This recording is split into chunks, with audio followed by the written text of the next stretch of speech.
Hey guys, Miss Riggs here. In this unit, we have learned all about cells and the components of cells.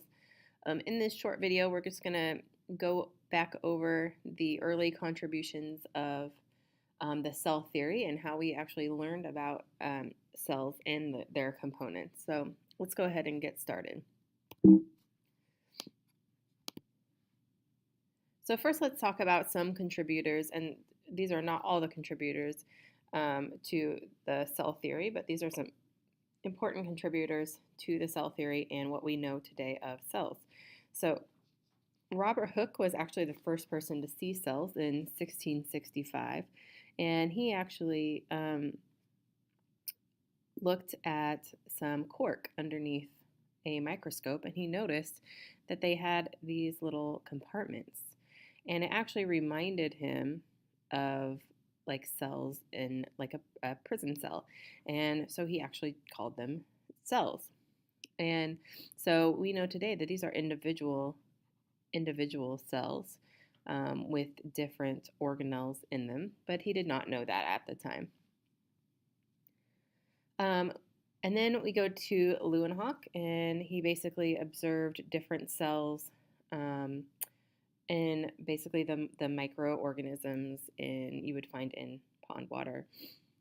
He called these animalcules. So here's a picture of his animalcules. Some of them are these are actually multicellular organisms, but he sketched these out and illustrated them and named them animalcules.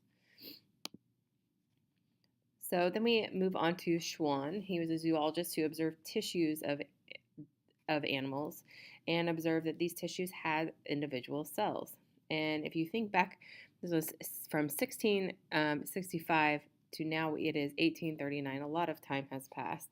And so you know that they are developing better technologies in order to see more things within cells. So he was able to observe that tissues within organisms have individual parts. Then we have Schleiden. He was a botanist, and he observed tissues of plants, and he discovered that plants also have these individual parts or cells. And Rudolf Virchow also saw that every little thing is made up of independent units, and these are known as cells.